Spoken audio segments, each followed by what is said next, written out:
always on your side. This is First Coast News at 5.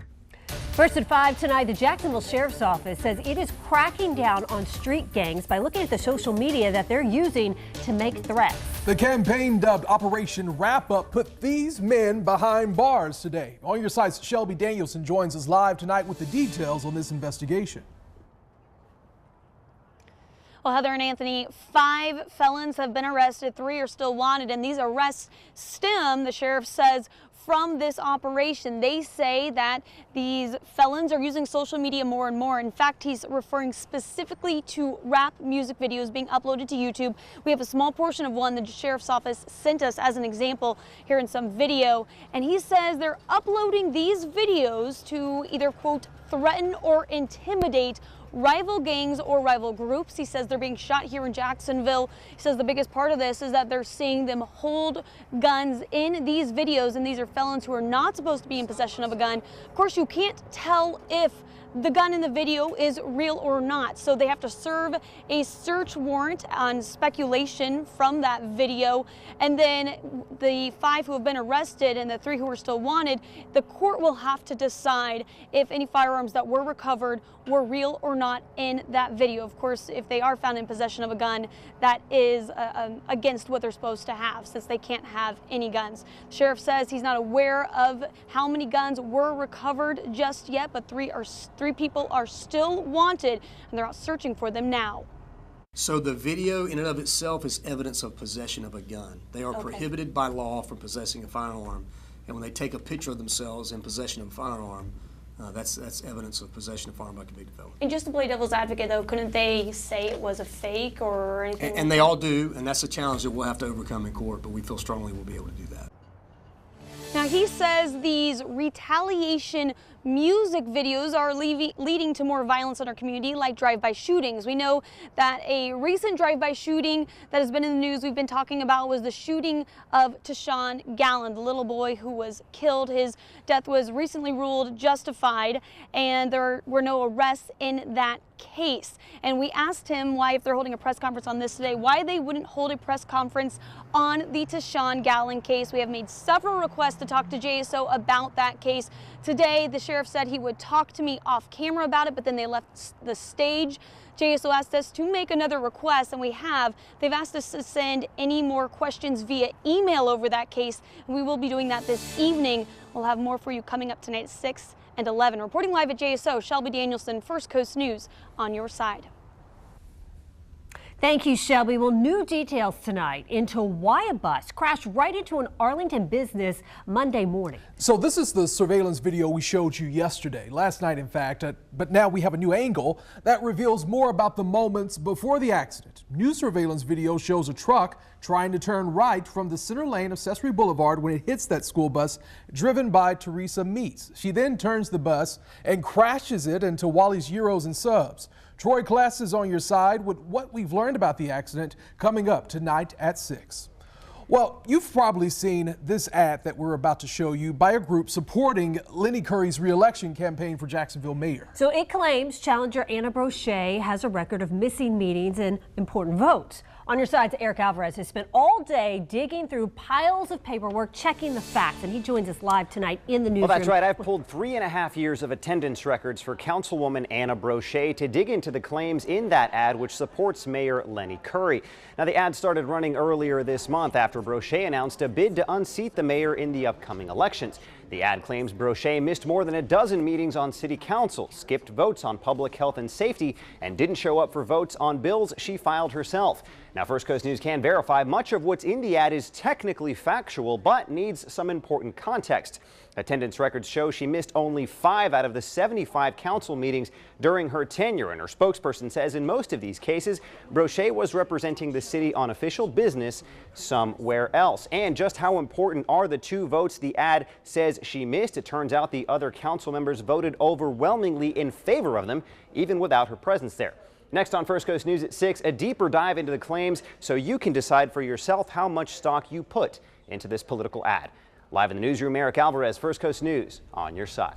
Eric, thank you. Well, we are not seeing it here, but extreme life-threatening temperatures are hitting the Midwest this week. They are facing record sub-zero temperatures and even colder wind chills.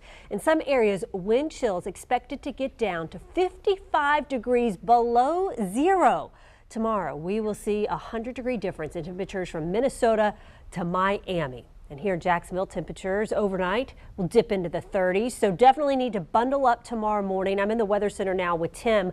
In this polar air, we're seeing some showers out there right now. Just a few sprinkles, and so we'll take a look at those in a minute. I do want to bring down that temperature contrast, as you noted, all the way down to Miami. But even if we go from my house to my sister's house, who lives up north, right now between us and them, 72-degree temperature difference. If you include their wind chill, it feels 110 degrees colder up there. I do emphasize up there. These are the sprinkles that Heather mentioned. We've had the clouds blow on through, and this cold front has been weakening significantly as it heads our way. And it's also been heading into much drier air, and so literally the rain falling out of the clouds has been evaporating before all of it makes it to the clouds. But just want to let you know, as you're out and about, we have two bands now that are left in the area. I'll slow it down for you. One band is about ready to head offshore of St. Johns, Putnam, and Flagler County. And then this is actually the actual front. This is when this line of, again, light showers, sprinkles comes through, barely enough to get the windshield wiper going. The winds pick up out of the north and the temperatures start to drop. So this stretches from Waycross now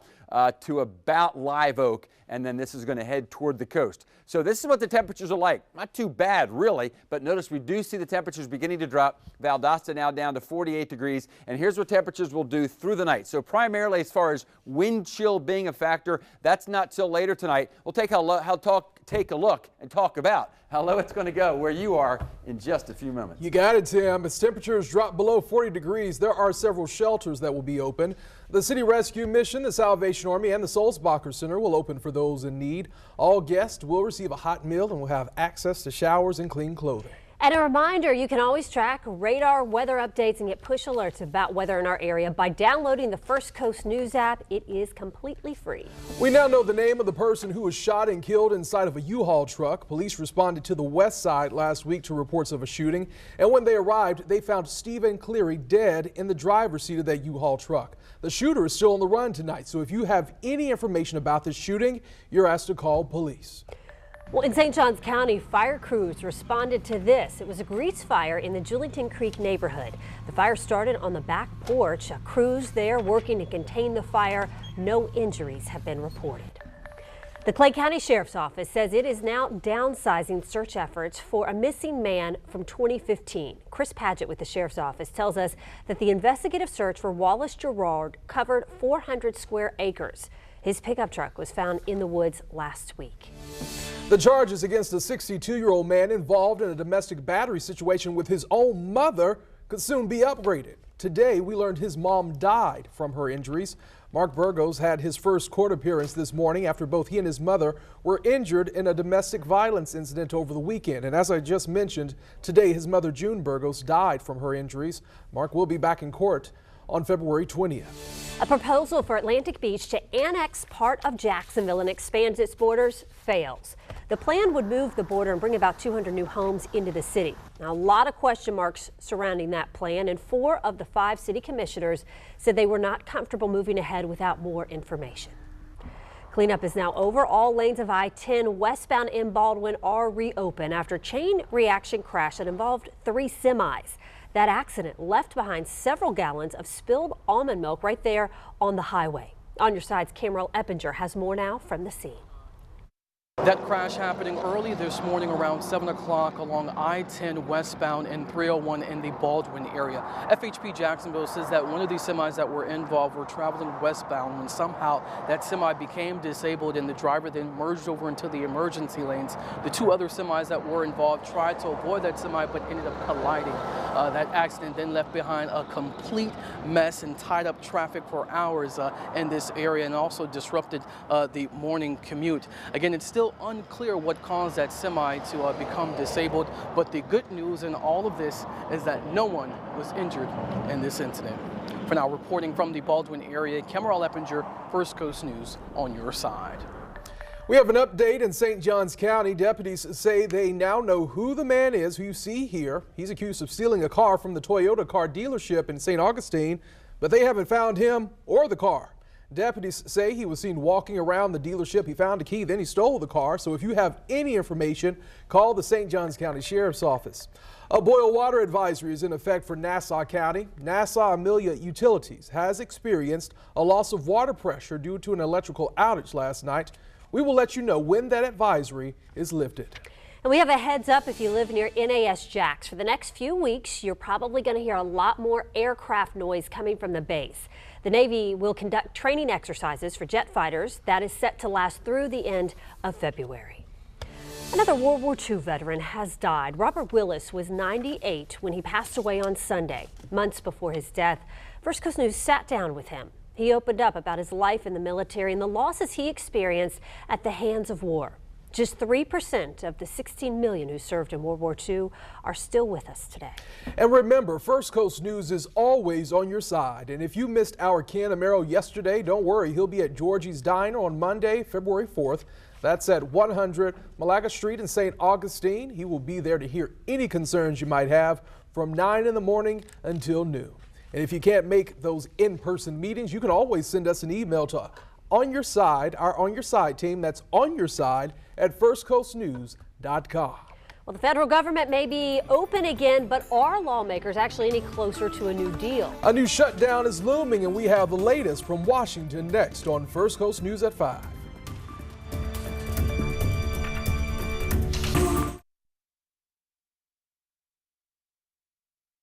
My name is Teresa Kondak. My husband was Officer Charles Kondak. He was killed in the line of duty. The gun that was used to kill my husband was stolen from an unlocked car in Jacksonville. Please lock your cars. And we continue our partnership with the Jacksonville Sheriff's Office for the 9 p.m. routine. In 28 days this year, there have already been 185 unlocked vehicle burglaries. 29 of those vehicles carried 32 guns. Now there are 32 more guns in the hands of criminals. So be sure to always lock your vehicle and store your weapons properly. The FBI has now completed its investigation into the deadliest mass shooting in modern U.S. history. Officials say they are not able to determine why Stephen Paddock opened fire from his hotel suite. That was back in October 2017 when he fired into a crowd of people attending an outdoor concert in Las Vegas. 58 people were killed, nearly 900 others were injured. Officials say Paddock acted alone in planning and carrying out that attack. The government is now back open, but Congress has less than 3 weeks to avoid another shutdown. A bipartisan group of lawmakers will meet for the first time tomorrow, hoping to hash out a deal on the president's border wall. But President Trump does not sound too optimistic. He says he's prepared to declare a national emergency for the wall. After a 35-day shutdown, the Congressional Budget Office estimates the economy took an $11 billion hit. And new numbers showing the impact of the government shutdown on the National Transportation Safety Board. The NTSB says it was unable to send investigators to 22 accidents in which 30 people died. One of those deadly crashes was back in January on the 3rd near Gainesville, where 7 people, including 5 children, were killed. The agency says it will now begin investigations, but that evidence may have been lost that could prevent finding a cause. Andrew Gillum is joining CNN as a political commentator. The former Tallahassee mayor ran for governor last year, narrowly losing to Ron DeSantis. Gillum hasn't ruled out another run for office. Well, we do know that Florida's Ethics Commission says that Gillum may have broken the law. They voted to proceed with charges against the former Democratic nominee for governor. It says that there is probable cause that he violated the state's ethics law.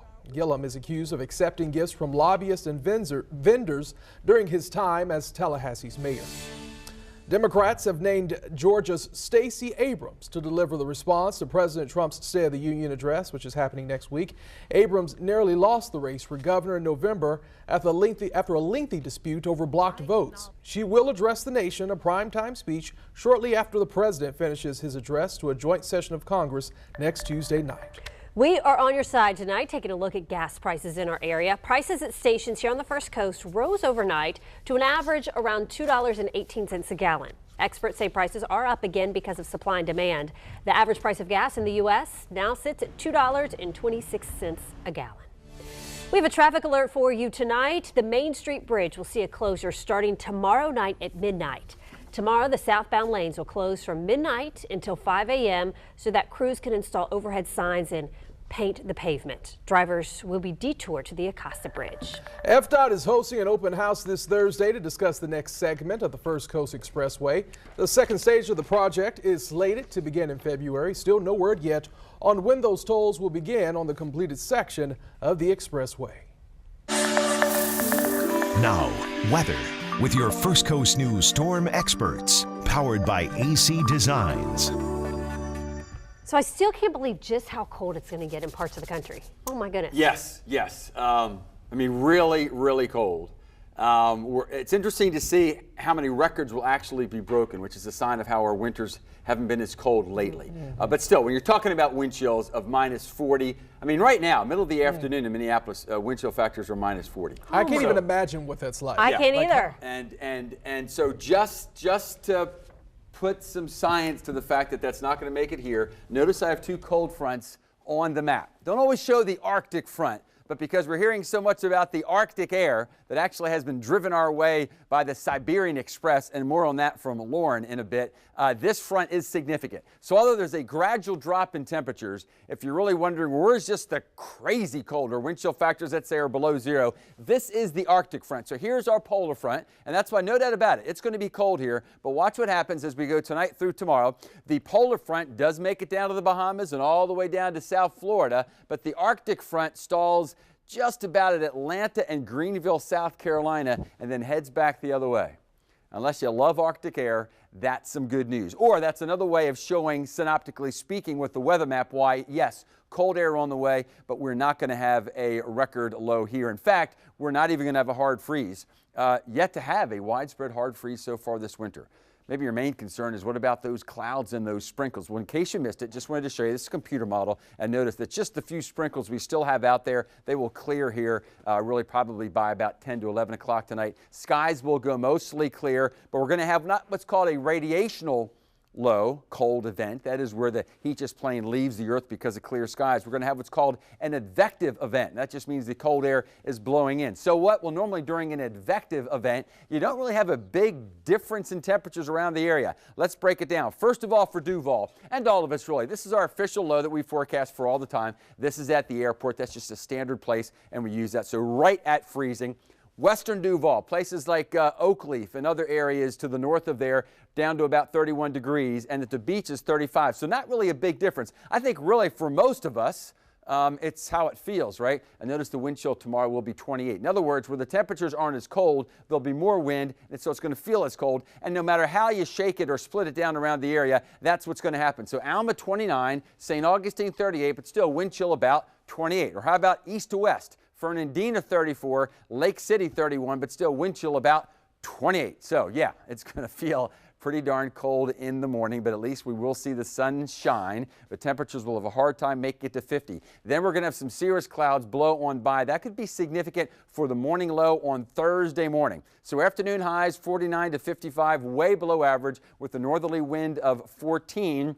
As far as the winds over the waterways, they'll continue out of the north as the pressure continues to rise. Right now, again, I'm going for Thursday morning to be cold, but actually more of us not having a freeze. But maybe you want to focus on those next 5 days. We're going to see a major pattern shift here on the First Coast. All right, thank you, Tim. Well, a new study by the University of Florida shows that shark attack numbers are actually down. That's some good news, right? But by how much? We're going to take a closer look at the number of shark attacks in our area.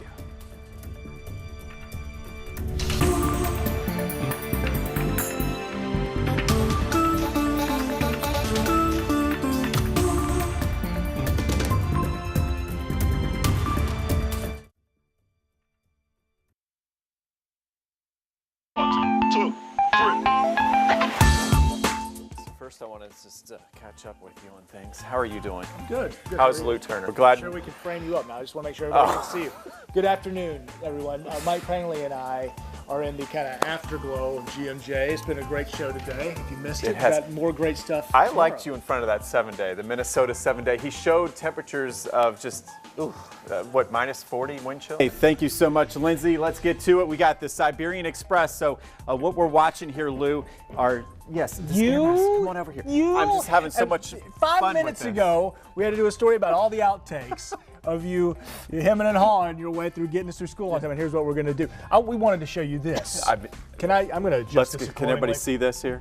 There we go. Like we're adjusting the frame over the mantelpiece at Grandma's house. The 7-day forecast for Minneapolis has a -1 degree high Thursday, a -12 degree high air temperature. And so we show you this for perspective. I had to signal you over because it was almost like you were scared or averse to come talk about the 7-day where the talking about -2 degree high temperatures. I was just so immersed in this Siberian Express. It's not normal that you track this weather system from 6,000 miles away and it actually moves right toward your backyard. Now luckily it's moderating, but we're not going to see the -40, but it's going to be awfully cold when we wake up tomorrow morning. And I'll have warm thoughts when we get 80 degrees again for those that like the warmer weather as well. All right, there you go, guys. All right, so good afternoon. It's good to see you on this side of the clock, but we'll see you tomorrow morning on GMJ. You got to check them out in the morning. There's something else. A new University of Florida study suggests that shark attacks are drastically decreasing.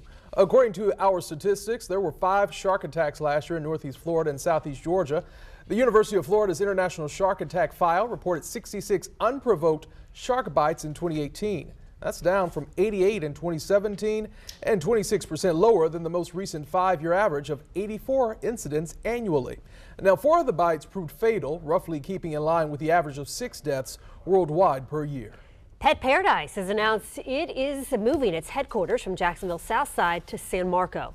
A spokesperson for Pet Paradise says this move was made to better accommodate the growing business. Additional employees are being hired to fill new positions. Pet Paradise now has more than 35 locations. Parking prices, they are going up at Jacksonville International Airport. Starting February the 1st, parking in economy lots will be $6 a day instead of $5. Airport officials say they've decided to raise the cost after seeing that parking was often at capacity this past December. JIA is also looking to expand parking in the future. Establishing a positive relationship between police officers and the youth in our community is important, and that's why the Tegna Foundation and First Coast News donated $2,500 to the Police Athletic League of Jacksonville today.